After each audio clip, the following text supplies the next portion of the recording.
Welcome back to the Monsters and Myths show, where we shine a light on those obstacles, inhibitors, barriers that stop you from getting things done or just get in your way in life. Today's guest is a first on the show in terms of up until a couple of minutes ago, I'd never actually seen the guest face to face, let alone physically met him in person. It's a bit of a sign of the times, I reckon. So, Kent, would you like to please tell everybody a little bit about yourself? As I was very intrigued by a comment that you had made, which led us down this path of me getting hold of you, stalking you on LinkedIn actually first, and thinking, this guy's seen a lot of monsters and myths in his life. But do you want to give us a bit of a brief context about why I might have thought that in the first place? What's your journey been? Absolutely, absolutely, Andrew, and thank you very much for having me. It's an absolute pleasure. And as far as stalking goes, I mean, isn't that sort of the 21st century that we have? Anybody who dates someone and says they haven't looked them up on any kind of social media is probably not telling the truth. But absolutely. So my name is Kent Vorland. I'm the CEO of SimplyPayMe. We are a payment technology company, and we basically deliver payment technology for apartments, for apartments for partners and banking and financial institutions around the world. My background is I'm Norwegian. I've got a very diverse decade behind me of anything from moving from being an officer in the Air Force in Norway to working on Wall Street to starting a small consultancy in London that eventually ended up leading into this. And now all of a sudden, as we've briefly spoken about, I am entirely in love with and passionate about payments and the movement and the flow of money and transactions. So it's been a very exciting few years, as I'm sure you've seen, and I cannot wait to be impacting that for years to come. But what people might not appreciate is that through you very quickly glossed over that, officer in the Air Force, degree in economics in the US, going on to crush it in Wall Street, come back to London, and then become CEO of Simply Pay Me and get involved in payments. A lot of that through your life, and knowing you just from conversations and things like that, you're passionate about making a change. You've just said you would like to see what kind of impact you're going to be able to make, and change makers, people who want to make an impact, they're my tribe. These are my kind of people, and we know it's not an easy path. So you've seen monsters and myths. Start Yeah. us off. What's your first one, monster or myth? So I'm actually going to start with the one that you've pointed out, and what brought us here. It was on the back of an interview that you did with Leda Gliptis, who is an absolute superstar. She's a good friend. She's director in our company actually, and the myth is, it could. This is one that could be as much of a myth as it is a monster, which is give it your all and you will succeed. The reason I say that is you see people all the time, and my biggest problem with this, and the reason this, I can feel my blood boil talking about it, is that you have people that have never started a company in their life. They're 22 years old and they decide to be life coaches. And this is what they tell people: give it your all and you'll be successful. If you can dream it, if you can think it, you can do it. Listen, I'm all about I'm all about succeeding and dreaming and thinking and doing everything. But giving it your all does not mean it will work. Unfortunately, the the life and the world of startups and entrepreneurship is far more unforgiving than you can just give it your all and that will be fine. And that's not to discourage people from starting their companies and that kind of thing, but it is a reality check. I've been involved in companies, and every time in plenty of companies that have in any stage from idea or up to corporate, and anyone who starts from the idea and let's call it pre-incorporation, I say that you have to expect a minimum of 2 years before you can even imagine a return on this in any way, shape, and form. Not a return on investment, just anything until you see anything happening from this. It's one of those where it's a real problem that you have people telling people that you just give it your all. You dream it, you think it, you do it, and that's all it takes, because it destroys people. It really does. And as you well know, mental health is something that is very close to my heart because of my own struggles and issues that I've had on the mental health side and wellness side. So it's one that I'm very passionate about, and this is particularly a myth where, by all means, I'm not saying you shouldn't give it your all, but your all is a very misconstrued concept. And that is actually related to the second myth that I'm going to go into when I, we get there. yeah, before we, so, and 100% agree with you. And I think it's symptomatic of the hype machine that is social media, where Mhm. people love to give the trope answers to the interview questions of, so how come you're successful? Well, I just gave it my all, and that. Hustle. No, yeah, exactly. And as you say, this Yeah. myth is just perpetuated that, if it also the converse, people believe the converse. Well, if you're not successful, it's because you didn't give it your all. Nonsense. Absolute nonsense. There are processes and steps to go through to validate ideas and things like that. And as you say, you can be immensely passionate about something. You can give it your mind, body, soul, mortgage your house, ruin your family, and you actually, statistically, you very likely will still not be successful.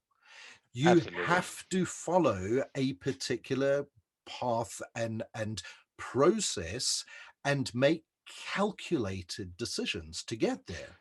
So the myth is true. Have you, and we understand the mayhem that it causes, destruction in people's lives, people thinking that they can go and just go off and do things because their passion is enough to carry them through.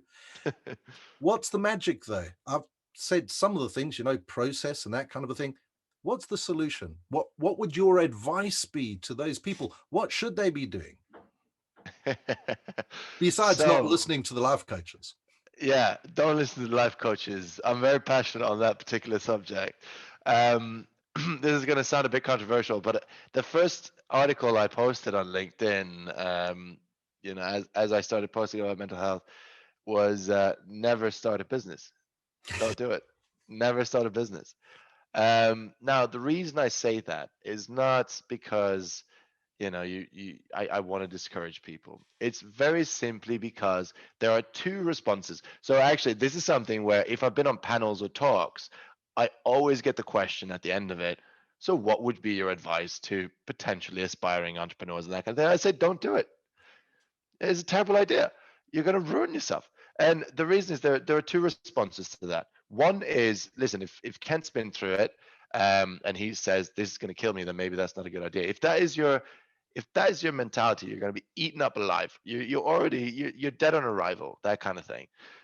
But if your response is, you know what, F you, I'm going to do my own thing and I'm going to do it successfully. And I've got this. I've got this. That is the kind of mentality you need to have. You have to have an absolute beast of a mentality to even go into this. And then on the back of that, you don't even know how much strain that's going to put on it. And to your point, actually, statistically, we're looking at 90% of startups failing. So you're already looking at something which statistically is a lost cause. So that only speaks volumes to the mindset of entrepreneurs, right? It's incredible that people still do it even knowing that 90% of startups fail. So as far as magic goes, I can't give much of sort of magic, on the sense that I wish I could say this is what you do to be a successful entrepreneur. But what I can do is, and this will tie in, as someone who's suffered a lot from mental health issues and that kind of thing, a lot of my myths that I'm going to talk about today, they kind of tie into the same thing. So will the advice.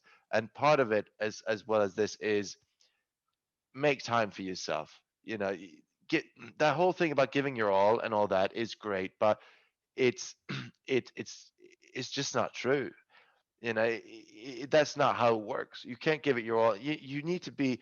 If I want to be really harsh with anybody starting a business or wanting to start a business, not only do you have to have a great idea and be passionate, you need to be at the right place at the right time. You know, when any of the bigger companies and that kind of thing that have started up, they're at the right place at the right time.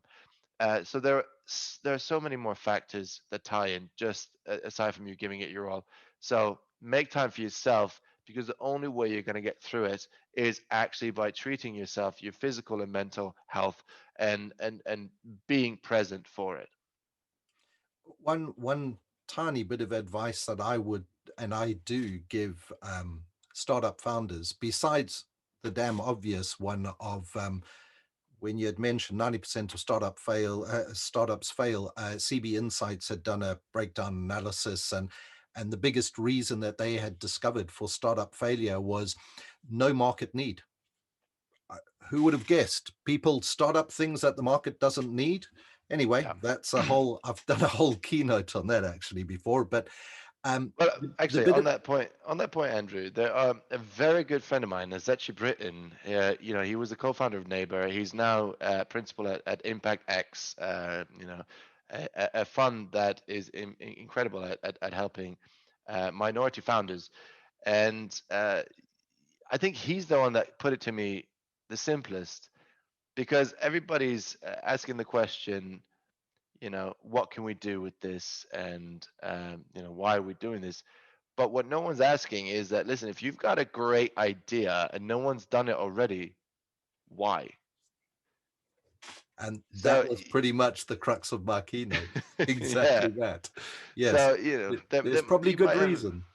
exactly, you might have a fantastic idea, but with close to 8 billion people on Earth, there is a chance, and I'm not going to discourage anybody from having a new idea, but there is a chance that someone's thought of it. So if no one's done anything with it, why?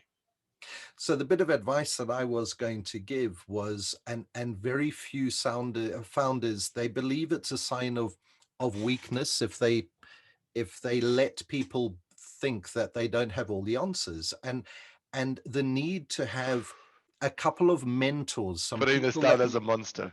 yeah, you know, that the need to be able to have a few people around you that you trust, that you can talk openly with, that can mentor you.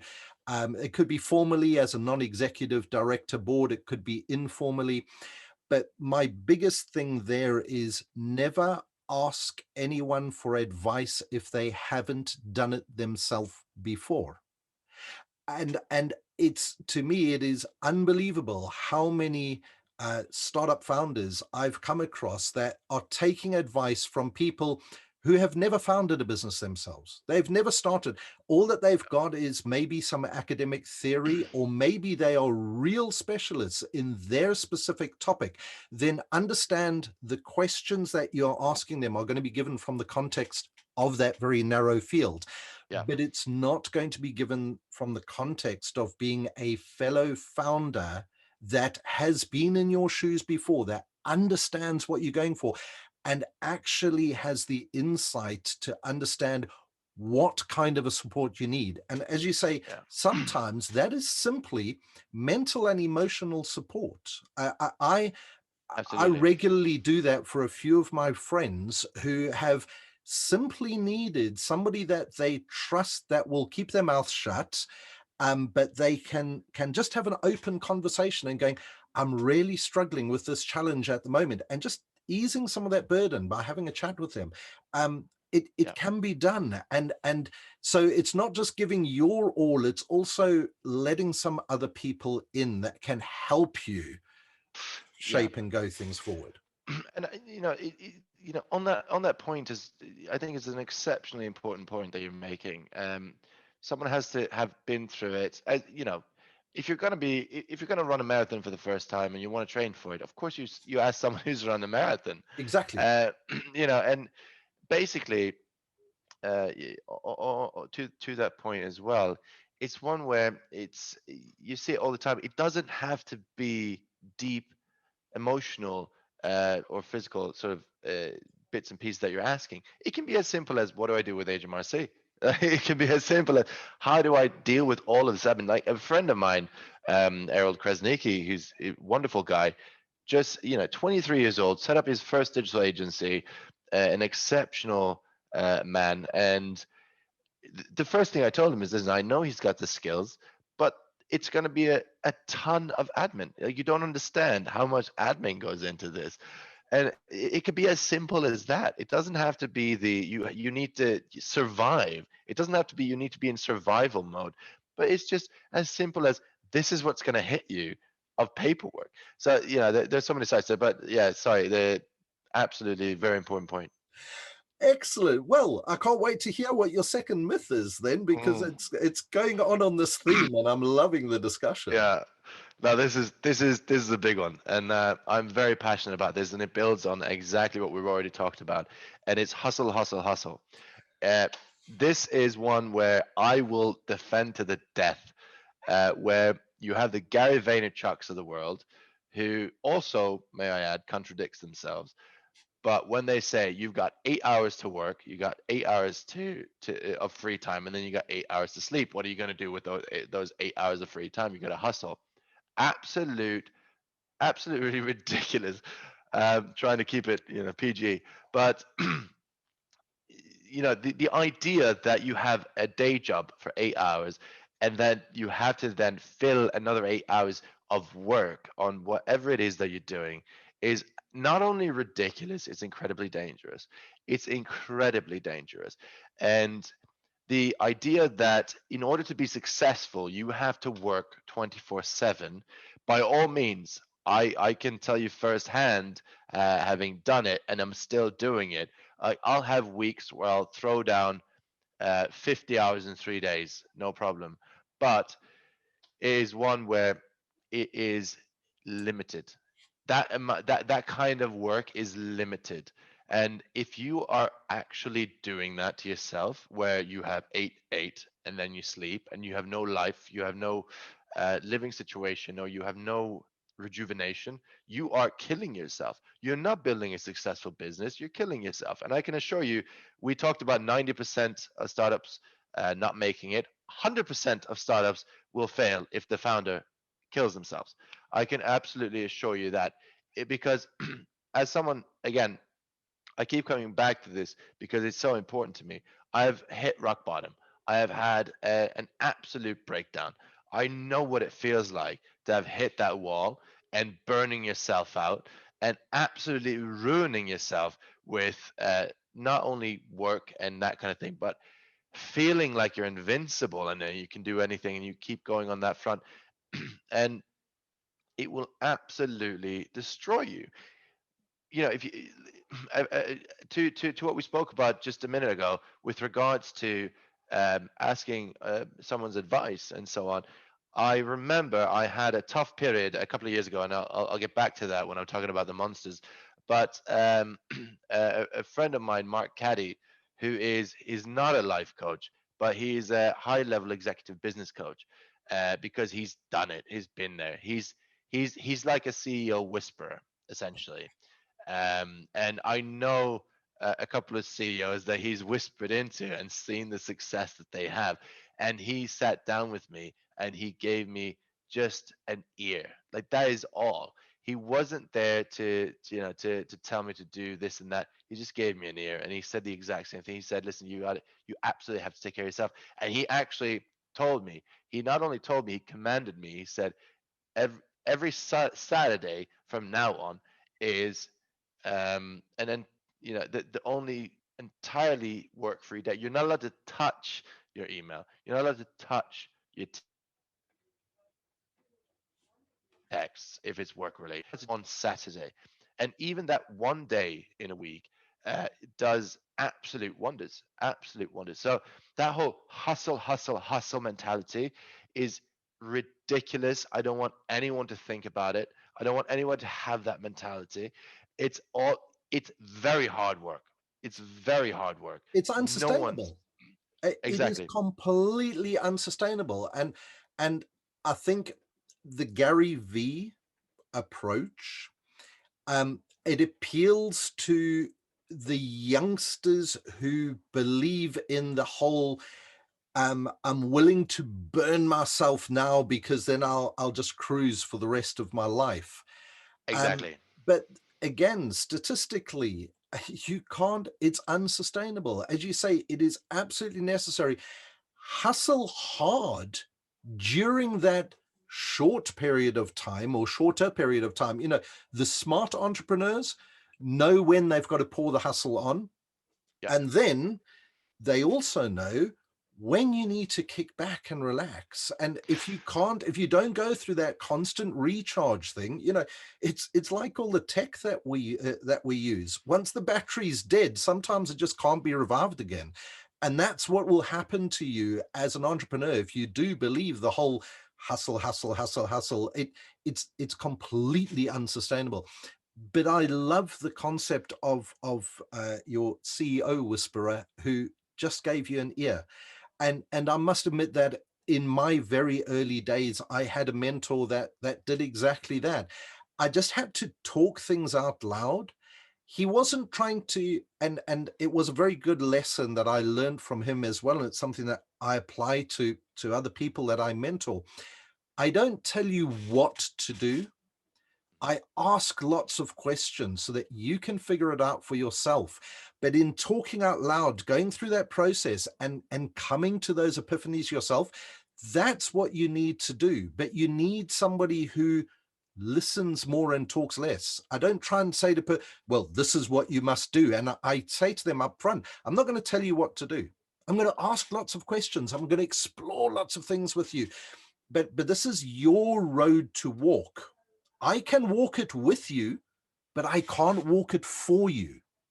So Exactly. so you need to be the one who walks this road. I'll be there on the journey for as long or as little as you want. And I just think, yeah, that is the hustle bit. I'm glad that he told you that Saturdays are yours. I would go one further and say switch off all technology and just, yeah, connect. I'm not gonna lie, he did say that, but I wasn't able to do that part. It's um, great if you go away. I have a friend who I don't know whether he still does it. I've got to ask him actually. He used to work for me in a previous role a long time ago, and every year when he came to take his 2-week vacation, he would look and he would do research where in the world there still was a point on the map that had zero cell phone coverage, zero connectivity. And whether that was climbing up a mountain or exploring a South Sea island or whatever, sadly that number of places is getting less and less. But he would literally say, I know that you would never contact me during my vacation. However, not everybody is as considerate as you. So I simply tell people I'm physically uncontactable. And as a result, there is no technology going with me. And I'm going yeah, to reconnect. And it was just a massive, every year when he came back from holiday, he had this big grin on his face because it was a complete digital detox. Brilliant. yeah. I mean, this is anybody who knows me very well would know that as a Norwegian from the countryside, I'm gonna do this. This is my favorite thing in the world. This is our cabin Oh, back in Norway, beautiful. um, and it's absolutely gorgeous. This is late at night. This is the moon. It's not the sun. It's the Oh, moon. wow. For those Um, people who are listening on a podcast and not watching this on oh, YouTube, sorry. you need to get onto the YouTube. Kent is Yeah. showing some beautiful pictures of Norwegian countryside and like absolutely stunning. This is rejuvenation for me. Yes. Yeah. This is so many misconceptions about we're not machines. We are human beings. You can be as tough as you want, but we need to recharge. Like to your point, we need to recharge the batteries. And unfortunately, 3 days is not going to do it. A weekend is not going to do it. Yeah. There are times when there's a reason why originally companies started introducing annual leave and that kind of thing. It's not because they want to be nice. It's because they actually know that in order for you to be effective and efficient, you need a certain amount of recharge every year. And they've managed to boil that down to a minimum of 28 days or whatever it is that they're offering. But that is the reason that you have that. We really do need to recharge. And for me, the best thing I can do, and I did this over Christmas and the holidays, is getting up to the mountains. And as to your point for cell phone coverage, it's only in the recent years that we've got cell phone coverage. But I remember just a few years back when I could go up there and no one could reach me. It would just be me and a dog, and absolutely away from Bliss, anything. absolute Absolutely away bliss. from anything. It was lovely. It was fantastic. Coming from South Africa, our favorite escape is the bush. So, Yeah. real getting out on safari, where there is absolutely no cell phone coverage. I do take technology, and that's simply a camera. That's the only technology. I don't give a damn about phones or anything like that. I just want to be able to capture the memories. But that South African escapism is we go to the bush Yeah. and we go and be that. Absolutely, I identify with that. Kent, Gorgeous. tell us another. We can carry on chatting forever, and I know this episode is Yeah, I'm going to feeling it. overrun, but I think it's really important message and insights to entrepreneurs. So I'm actually going to let it go for as long as it needs to go. Tell us another one because I know that you've got more. So again, this is building on to what we've already talked about, and I do apologize if it's less sort of startup technical. This is all about mental health because that's what's been important to me. I'm more than happy to discuss startup technical entrepreneurial bits and pieces, but this is the one that, aside from the hustle part, builds into the same thing, but is the one that I would say ruins the most lives, and that is the presentation and display of what it means to be an entrepreneur on social media. Um, and you know, the reason I bring this up is not necessarily because this is something I've lived through. It's because it's something that's incredibly important to understand and distinguish. Basically, what Instagram tells you is that if you start a company within 3 months, you'll have stacks of cash, a golden Lamborghini, vacations, houses, you'll have everything. This is one of those where even as a successful founder, you're not going to walk out being a billionaire. Even as a successful founder, you might have something that looks good in a retirement fund, that kind of thing. But generally, very like one thing is 10% of companies make it. When we say make it, that's not make it through to a billion plus market cap. That means make it through to survival.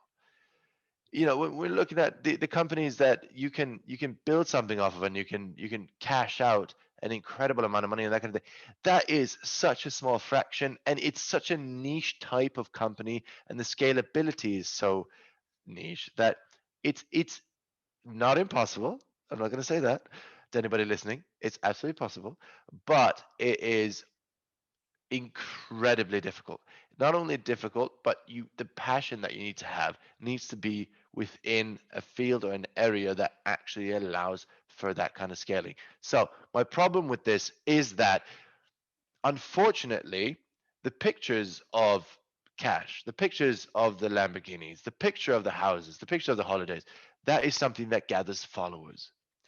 And the reason I can say this and be so passionate about it is that I had a mental breakdown, completely hit rock bottom in 2018, in September 2018.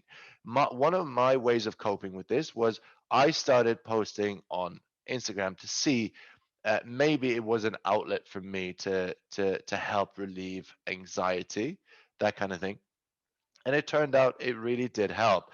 But we are talking about a person who, from September to December 2018, cannot remember any of those months because of self-medicating and whatever else is there. So we're looking at someone who was really down there. And when I was posting, it was about the downsides. I wanted to show you what it really meant to be in that hole, to be an entrepreneur, to be, physically sick because your business is not doing great. And what I'm competing with is someone taking a picture of a gorgeous beach in Dubai, that kind of thing. And unfortunately, people enjoy the idea of being an entrepreneur so much more than what the actual reality is. And that's more than fair. I get that. The problem occurs when that is what actually builds and structures the expectations of people coming into being an entrepreneur. Because you'll see people pouring their life savings into this, not understanding that this is an incredibly difficult field, and they have expectations that are completely disproportionate to what it actually means. So I wish I could take control of social media and absolutely just destroy what people call influences and that kind of thing in a lot of ways, because it's just absolutely ridiculous. The life they display is ridiculous. The message that they display is ridiculous. And don't even get me started on the quotes. I'm not even going to start on the quotes that they try to post, because these are people that have no idea what they're talking about. Generally, that's not to say there aren't real founders out there and entrepreneurs, but generally, more often than not. And okay, last thing. I know that we're over time, but when we're looking at Gary Vaynerchuk, I very much respect that man. I very much respect him. He's very much like Gary Cardone. Grant Cardone. Gary Cardone has a payments company. His twin brother. So I very much respect them, but they not only contradict themselves, people need to understand they are motivational speakers. They get paid to tell you what you want to hear. That's where they earn their money. Exactly. It's, this is what makes their living, is telling you what you would like to hear, what sparks you. It's not what you need to hear. It never will be. It is what you want to hear. And someone like a Grant or a Gary, they get paid $250,000 to go on stage. Yeah. You have to imagine that. But by all means, I respect them for having built that brand. But now that they have it, there is so much around that that is misconstrued. And when he says hustle, hustle, hustle, it's killing people, essentially. Sorry. Okay. No, it's the whole social media. It's the unexpected consequences, and within my terminology, of the monsters, myths, mayhem, and magic, the mayhem that it causes. If you've got a social media influencer that's pushing I don't know, a clothing brand, I've got no problem with that. They wearing pretty clothes and they're going, hey, look at this, buy on my affiliate link, whatever. It's not, it may be encouraging purchase behavior, but it's not necessarily destructive behavior. Yeah. But then you get the influencers and beauty brands that give body images, and people end up being. I know a lot of people who are very body conscious, and they spiral down to depression because of this fake view of what they think the perfect body is, because that's what all the Oh, social love media this. influencers say.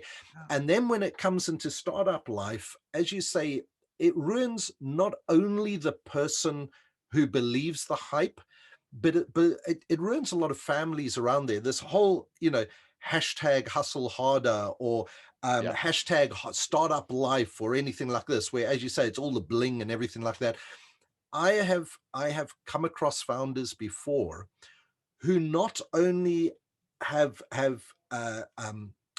lost all their own money, but they've actually lost all their friends and family money, because Yeah. I did a blog post about this years ago called "Friends, Family, and Fools," who are usually the pre-seed investors in with founders. And I keep on saying to founders, it's irresponsible of you to do that, because one particular founder, his uncle had cashed in his entire pension to help bootstrap his company. His grandmother had cashed in her pension to help bootstrap the company. So the Yeah. early investors were all little people. And when he blew through all of their money and more, the bigger investors that came along, well, they just used it as a tax write-off. But the Yeah. uncle and the granny, lives are ruined, completely ruined. They were now consigned to government old age homes, if they could even get in, as opposed to living out their retirement without a problem. And they were both very elderly people. He had devastated so many people's lives around him because he was one of these, he's a pure hype machine. He's all about the hype and yeah, I'm the CEO and I'm this and, I'm crushing it, crushing it. Gary Vee was Yeah. his, a big a model that he was looking up towards. And yeah, I think this is a massive, it's both a myth and a monster. It's the myth of Entirely the agree. Yeah. what you see on social media, but it is very definitely a monster, and one that I don't know how to fix that one. That is one where the magic is lacking. It's you can't change people's behavior. There's so many people that Exactly. just get sucked into this hype. Well, to be honest, I think on this note, and I do believe this, I put nothing wrong with people being sucked into hype. If you get sucked into hype, that's what we live for. We're humans, and I'll tell you something after this with regards to how I would mentor salespeople and that kind of thing.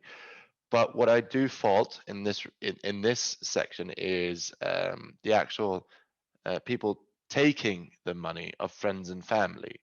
Now, I know that as an investor, you might say, listen, why would I put my money in when you won't take your friends and family money?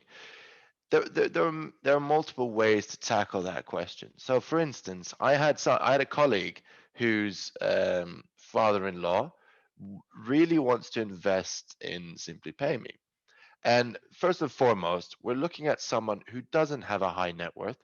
We're not talking about someone who can shave off 100 grand and that will be a sort of nominal investment. We're talking about someone who might chuck in 10 grand and that is a significant part of their savings. And I've said very clearly, I don't want that money in this company. One is the obvious, which is it may not work. Like it's as simple as that. Any investor coming in, to your point, has a tax write-off. You know, as a startup, you're starting out with SEIS. You know, is essential eligibility. To anyone who doesn't know what that is, it's basically the initial stage of a company where you have SEIS eligibility, where you can write off a tremendous amount of that investment on your taxes. Then you go to EIS. And then from there on, after a significant amount of capital is invested, is when you actually have the full exposure to whatever it is that you're putting into a company. And not only is it from a point of view of this might not work, but it's also from a point of view of you're gonna have to deal with him, all day, every day. Uh, this is someone, he's gonna want to know what's happening. Where's my money? Because when it's someone who's a high net worth or is a fund or that kind of thing, like you said, this is what they do for a living. Yeah. This is money that they put in there, knowing, okay, we're expecting this back in 5 years. They're not going to be on your case all day every day. And sorry, this probably took more time than it should have, but it is a very important point. And on that note, to what you were saying earlier as well, is perception.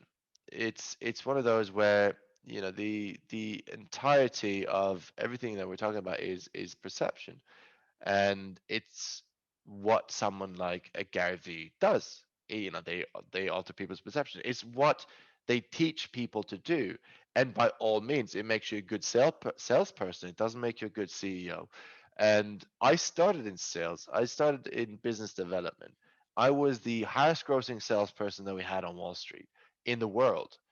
So I'm all about sales. I started writing a book on sales at some point, but I realized when I started writing it, it was just basically manipulation.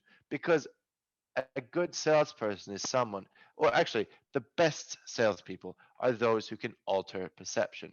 It's someone who can take someone's view of something and make them see value in something that they previously maybe didn't. Yeah. So when you have Jordan Belfort, the Wolf of Wall Street, saying, "Sell me this pen," uh, it's basically a matter of, he's not looking for you to tell me about the ink capacity and the feel and the look. He's telling you to basically tell me that this is what's going to bring value to my life. So essentially, if you're looking at a pen, it's, this is the pen that you're going to sign all the big deals with. That is the value. And that is what's being sold. And it's basically telling people, just tell the world that you're going to do amazing, and tell them, give them a spiel, and bring Andrew, I'm sure you've seen a million forecasts in your life from startups and that kind of thing.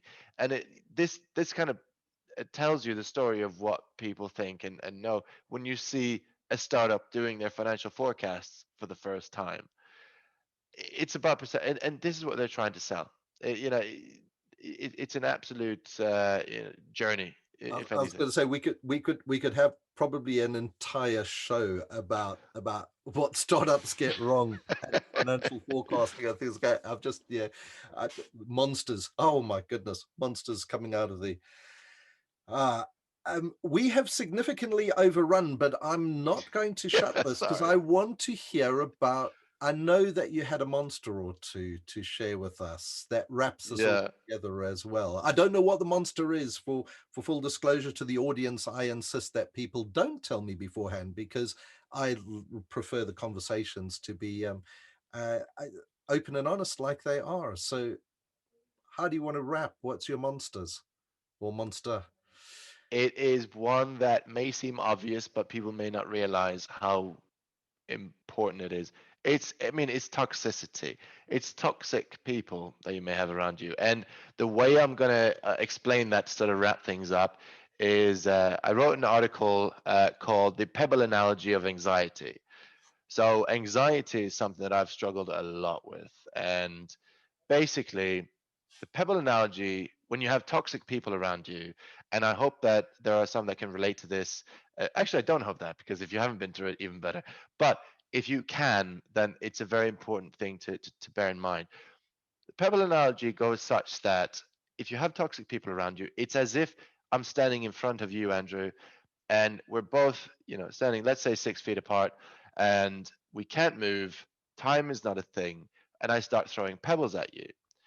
In the beginning, a pebble is a pebble. It's not going to really injure you. It's going to be a nuisance. It's going to be annoying. You'd like me to stop, but you can't make me stop. And if time sort of disappears, there's no such thing, and I just keep going, for as long as I want.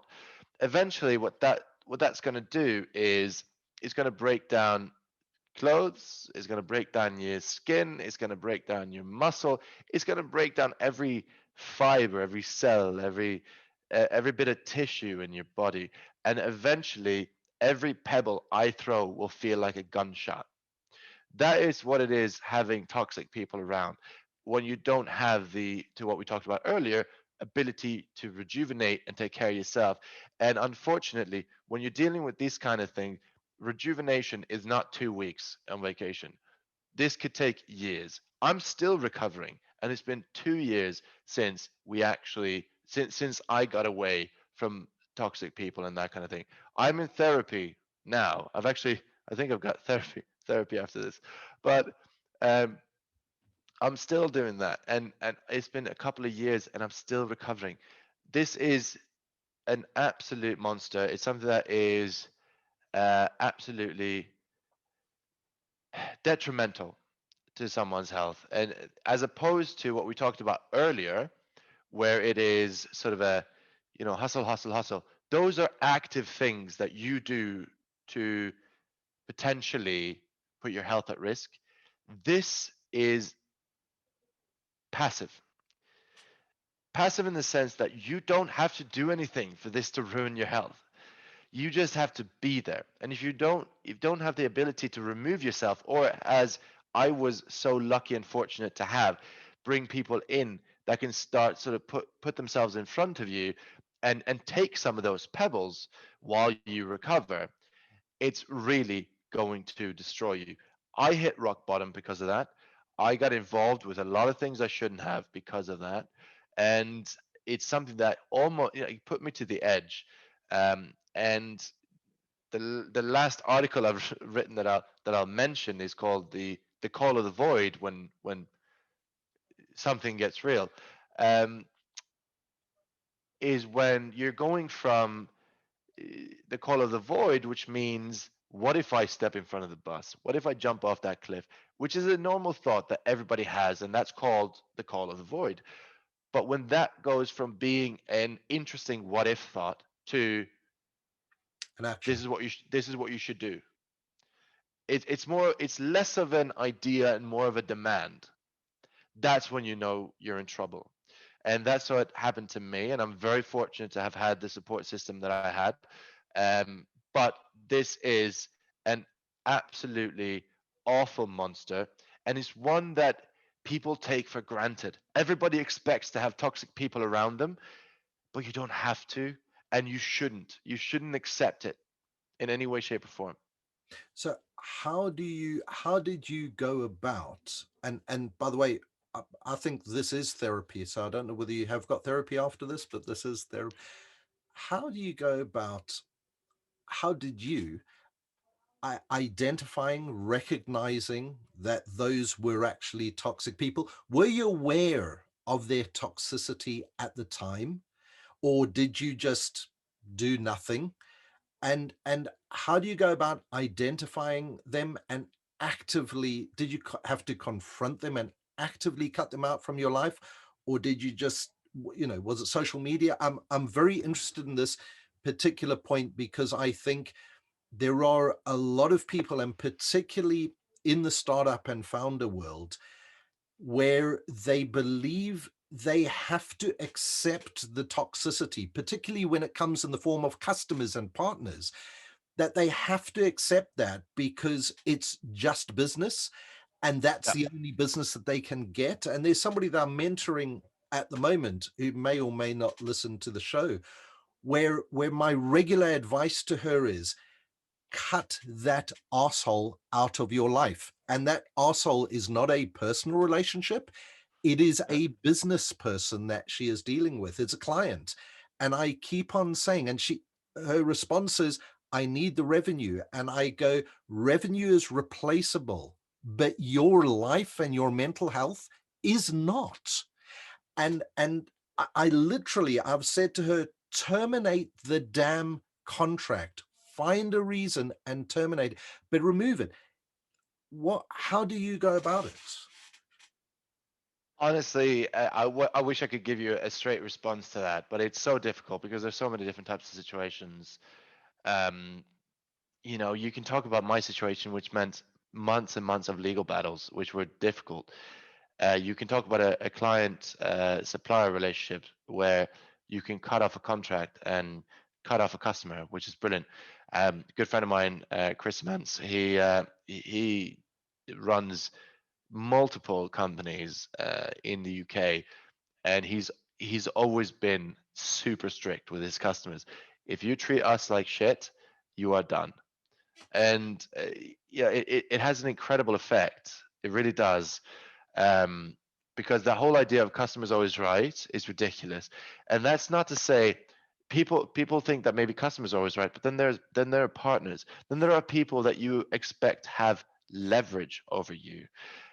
When you think that, I have to accommodate every bit and piece of what they do and what they want and so on and so forth, but actually this is a place where you need to set a tone, because even from a human level, if you're out of business, you wouldn't let someone treat you like that. You wouldn't let someone do this to you, or even more importantly, you wouldn't let someone treat someone you love like that. And I think that should be your benchmark.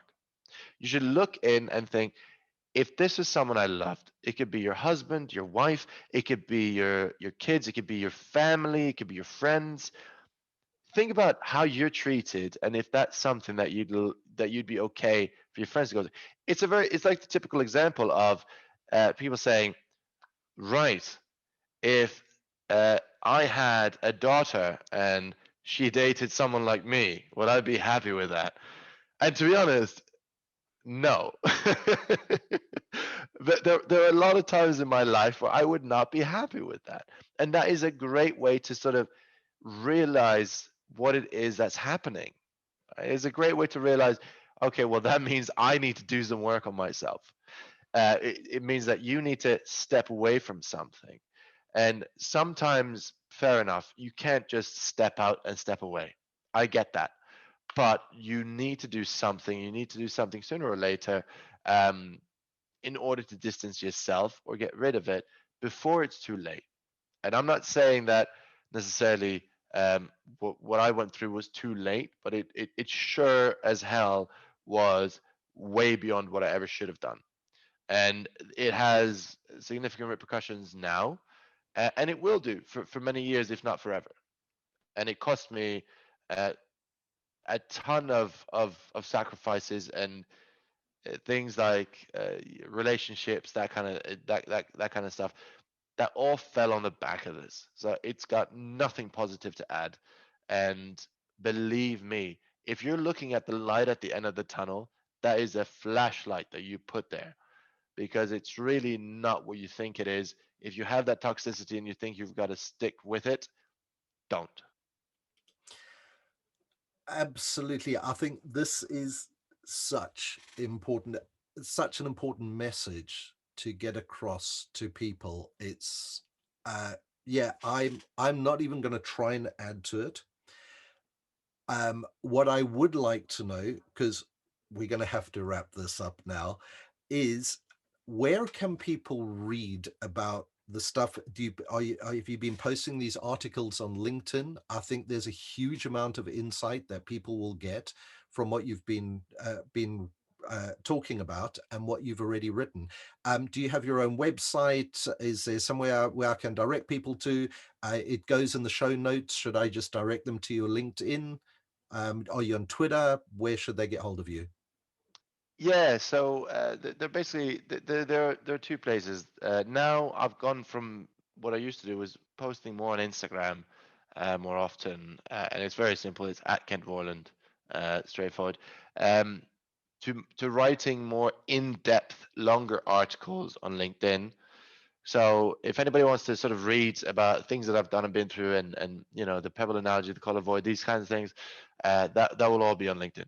Okay, perfect. So they can follow you on there. I'll drop your a link to your LinkedIn profile on there in the show notes so people can get to it easily. Uh, Kent, this has been an amazing, amazing chat. Um, I could absolutely carry on going for ages with this, but for the sake of my audience, we're going to have to draw a line Yeah. on it. But I think I'd probably like to discuss with you later and maybe have you back on the show in a couple of months' time or something like that, just to share more, because I think there's so much of your experience that people need to hear more about. And if this gives another channel to be able to do that, then great. I think you should start writing a book.